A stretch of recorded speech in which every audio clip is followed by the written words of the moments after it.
What does John Lennon, the Toronto Argonauts, and Usain Bolt have in common?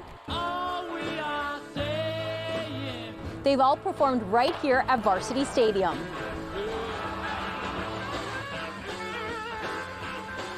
If you know anything about this place, you would know that it's steeped in history. It's been a site for sports since 1898, but the stadium itself was built in 1911. This is home to the University of Toronto's Varsity Blues. It's been a civic stadium and really the longest continuously used civic stadium that we have in Toronto.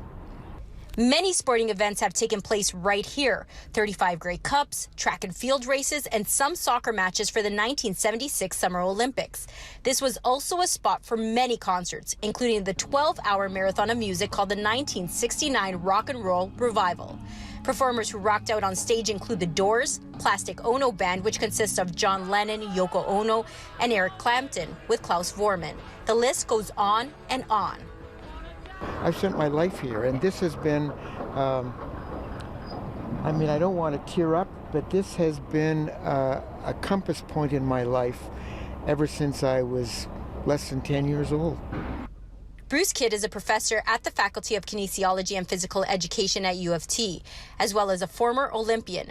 He says this place is a big part of him.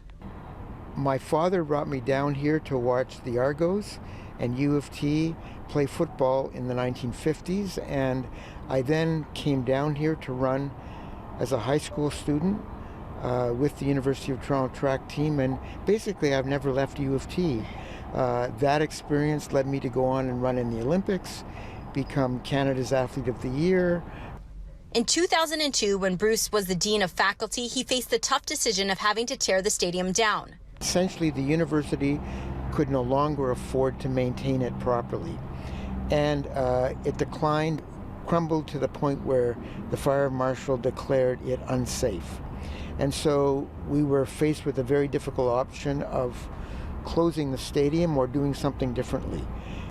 Initially, they got rid of seats and ran it simply as a playing field. But after a lot of back and forth, they decided to rebuild and save the history Torontonians have experienced through the decades. We rebuilt it as the stadium you see here. Our plan, a good plan, came out on top, and I'm so proud of this facility. For City News, I'm Stella Acquisto.